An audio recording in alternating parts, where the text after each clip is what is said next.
నన్ను కూడా కాపీ కొట్టి సమాజం కూడా అనింది, ఉద్యోగము పురుష లక్షణం. అంటే బయటికి వెళ్ళి పని ఎవరు చేయాలి?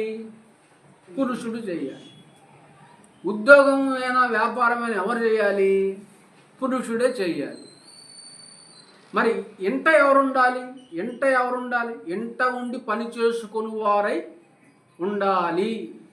పిల్లలను భర్తను సంరక్షించుకుని వారై ఉండాలి. మంచి గృహ పరిపాలకురాలుగా ఉండాలి.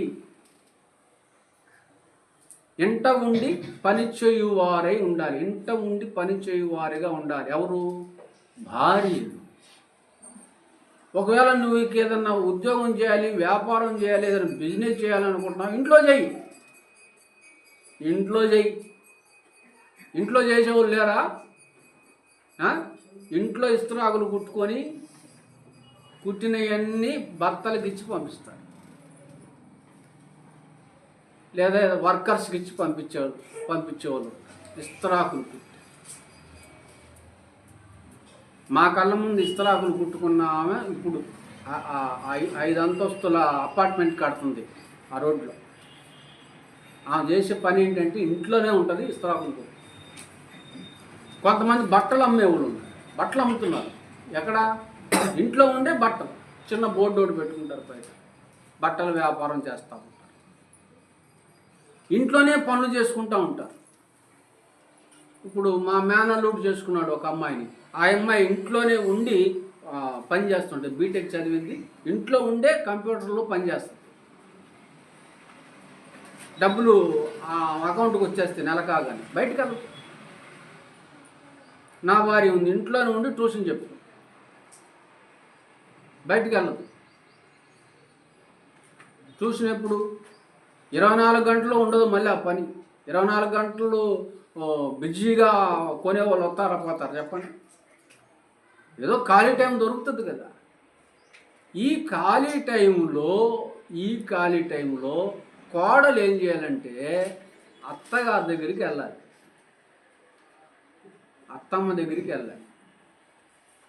అత్తమ్మ పక్కన కూర్చోలిపోయి, లేదా అత్తమ్మలు ఉన్నారనుకో వాళ్ళ మధ్యలో కూర్చోలిపోయి, కూర్చొని ఆయా లేదా అత్తమ్మ మా ఆయన సంగతి చెప్పండి కొంచెం. సారీ, మీ అబ్బాయి సంగతి చెప్పండి కొంచెం. చెప్పండి, చిన్నప్పుడు ఆ వయసులో ఎలా ఉండేవాడు, ఈ వయసులో ఎలా ఉండేవాడు, అసలు హ్యాబిట్స్ అసలు ఏంటి, అలవాట్లు ఏంటి చెప్పండి. అసలు ఏది ఇష్టమో ఏది ఇష్టం లేదో అసలు ఏందో, అసలు ఆయన క్యారెక్టర్ ఏందో నాకు చెప్పండి. నేను కొత్తగా వచ్చాను, నాకు అర్థం కావాలి కదా. ఇవన్నీ ఎందుకమ్మా నీకు అంటారు.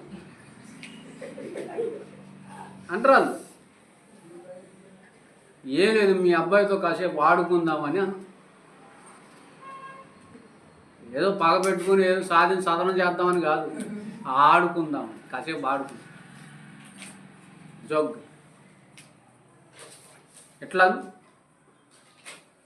ఇక వాళ్ళు చెప్తారు చూడు స్టోరీలు, వాళ్ళ దగ్గర భలే స్టోరీలు ఉంటాయి.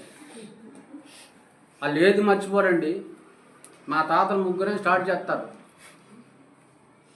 మొత్తం చెప్తారు. అది కంటిన్యూ అయిందనుకో ఏం ఏర్పడుతుందో తెలుసా? ఫ్రెండ్షిప్. వాళ్ళకి నీకు ఏం ఏర్పడుతుంది?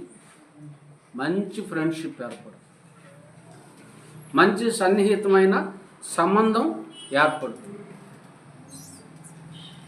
అప్పుడు ఎవరు ఒక్క మాట నిన్ను అన్నా ఫ్రెండ్స్ ఊరుకుంటారా?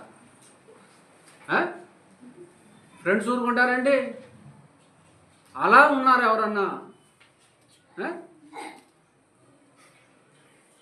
పని ఉన్నా లేకపోయినా ఈ పని చేయండి, మీకు పని ఉంది ఓకే, కానీ పని లేని టైం ఉంటుంది కదా.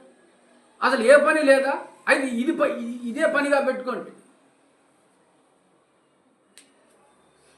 వాళ్ళకి మీరు ముచ్చట చెప్పండి, లేదా వాళ్ళు ముచ్చట చెప్పమని వాళ్ళకి అవకాశం ఏంటి. ఎంత టైం అవుతుందో తెలియదు అసలు. అదే అసలు ఆకలిని మర్చిపోతారు, దాహాన్ని మర్చిపోతారు. ఎంత హ్యాపీగా ఫీల్ అయిపోతారు ప్రియులారు, ఎంత హ్యాపీగా ఫీల్ అయిపోతారు. కానీ వాళ్ళతో సంభాషించండి. బిజీ బిజీ బిజీ బిజీ గజ్జి బిజీ అయిపోద్ది లైఫ్, గందరగోళం అయిపోద్ది. కనుక వాళ్ళతో సంభాషించడం దాని వలన అబ్బా అబ్బా అబ్బా అబ్బా మనస్పర్ధనలు ఏవో చిన్న చిన్నవి పెద్ద పెద్దవి ఉన్నా దెబ్బకి కాలిపోతాయి, అదృశ్యం అయిపోతాయి. ఇక ఏ మనస్పర్ధనలకి చోటు ఉండదు. ఉన్న మనస్పర్ధనలన్నీ పోవాలంటే ఈ పని చేయాలి. నా కోడలు ఎంత బిజీగా ఉన్నా నాతో మాత్రం ముచ్చటికి రాకుండా ఉండదు. నాతో ఇంత టైం గడపకుండా మాత్రం ఉండదు అని అత్తమామలు సాక్ష్యం ఇస్తే ఇక కోడల్ని కోడలుగా చూడరు, ఒక ఫ్రెండ్గా చూస్తారు, ఒక బిడ్డగా చూస్తారు. ఎప్పుడు అత్తలు మామలు తెలుసుకోవాల్సింది ఒకటే, కోడల్ని బిడ్డగా చూడాలి, కోడలు వాళ్ళని తల్లిదండ్రులుగా చూడాలి.